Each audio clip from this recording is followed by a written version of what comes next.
Hi everyone, this is Anwar from 1 Minute English. Today's lesson is conditional.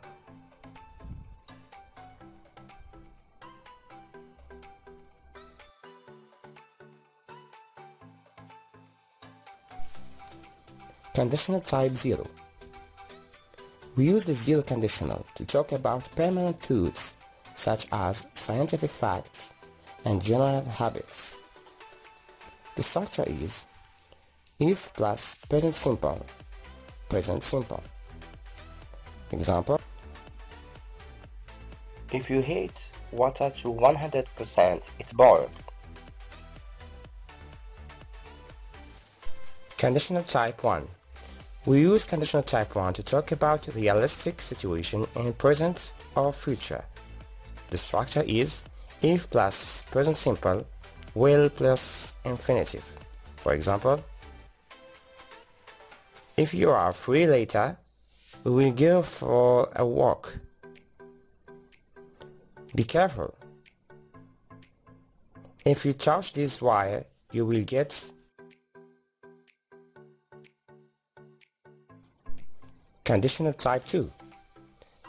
We use the second conditional to talk about impossible situations in present or future. The structure is if plus past simple, would plus infinitive. For example, if he lived in England, he would speak English better. If I saw a spider in my bathroom, I would cry out loud. Conditional type 3.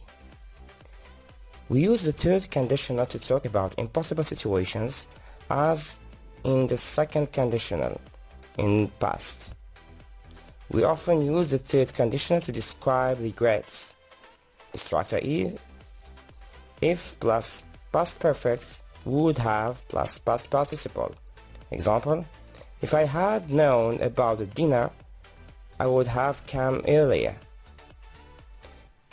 If we had left earlier, we would have arrived on time. If their son hadn't made so much trouble, they would have been here earlier. Let's practice now. Complete the sentences with the correct form of the verb given. If it rains, the roads wet. Verb B. If Peter his money, he would have been able to buy a new bike. Verb save. If you come to my place, you my new computer. Verb show. If I were you, the yellow dress. Verb take. If more time, I would have done it myself. Verb have. If motorcycles so loud, I would buy one. Not be. That's if I were you. Verb not say. If she the book carefully, she would have understood it.